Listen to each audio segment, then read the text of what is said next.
দর্শক মণ্ডলী, বিভিন্ন মা বোন এবং সমাজে অবহেলিত বঞ্চিত নারীদের মনের কথা শোনার জন্য আজকে আমার এই বোনটির আর্তনাদ, আহাজারির কারণ, এর পিছিয়ে লুকিয়ে থাকা নোংরা নাটক সবই জানি। আপু একটু বলবেন আপনার নাম কি? আমার নাম হচ্ছে সনকা সরকার। আমার হাজবেন্ডের নাম হচ্ছে মোহাম্মদ শফিকুল্লাহ। দেশের বাড়ি হচ্ছে দেশের মুখ্য হচ্ছে মালতী। তো আপু, আপনার বেসিক্যালি কি ঘটনাটি ঘটেছে যদি একটু বলেন। আমাকে 2023-এ জবের কথা বলে ইনভাইট করে নিয়ে মোহাম্মদ রফিকুল ইসলাম জমির ঘাটে ইনভাইট করে নিয়ে যায়।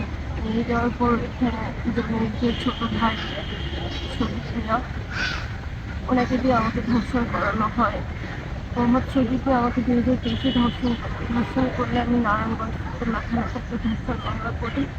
করলে আসামি অ্যারেস্ট হয়। আসলে লাইফ কাস্টডি হয়ে যায়। যদি আমি তাকে বিয়ে করি সেই ক্ষেত্রে সে জামিন পাবে, নয়তো না। জজ সাহেব সব কিছু চিন্তা ভাবনা করে দেন আসামের বড় ভাই যে রফিকুল ইসলাম জমি, উনি একটা হলফনামাও জমা দিয়েছিল যে তার বড় ছোট ভাই শফিক মিয়া জামিনে বের হইলে আমাকে 10 লাখ টাকা কাবিনে তার ছোট ভাইয়ের সাথে বিয়ে দিতে তাদের কোনো আপত্তি নেই। তো এই কথা বলার পরেই জজ সাহেব হলফনামাটা দেখেই হয়েছে আমাদের বিয়েতে দেয়। কিন্তু না, তারা 10 লাখ টাকা আমাকে দিয়ে দেয়নি। তারা 10 লাখ টাকার জায়গায় 1 লাখ টাকা আমাকে দিয়ে দিচ্ছে। সেক্ষেত্রে আপু আপনি রাজি হয়েছিলেন? না, আমি তখন আপু জানতাম না যে আমার 10 লাখ টাকার জায়গায় 1 লাখ টাকা করছে। আমাকে বলা হয়েছে 10 লাখ টাকাই করছে, কারণ ওনার শরীর মিয়ার জবান নিবন্ধনাতে একটু ভুল ছিল। জবান নিবন্ধন ঠিক করতে হবে, কিন্তু হচ্ছে যে নতুন করে বানাইতে হবে। তো তারা এটি বানাতে দিচ্ছে। এরকম হচ্ছে কাবিনের যে অঙ্কটা, ওইটা হচ্ছে আসামের যে বাজেটে ওই জায়গাটা খালি রাখছিল তারা।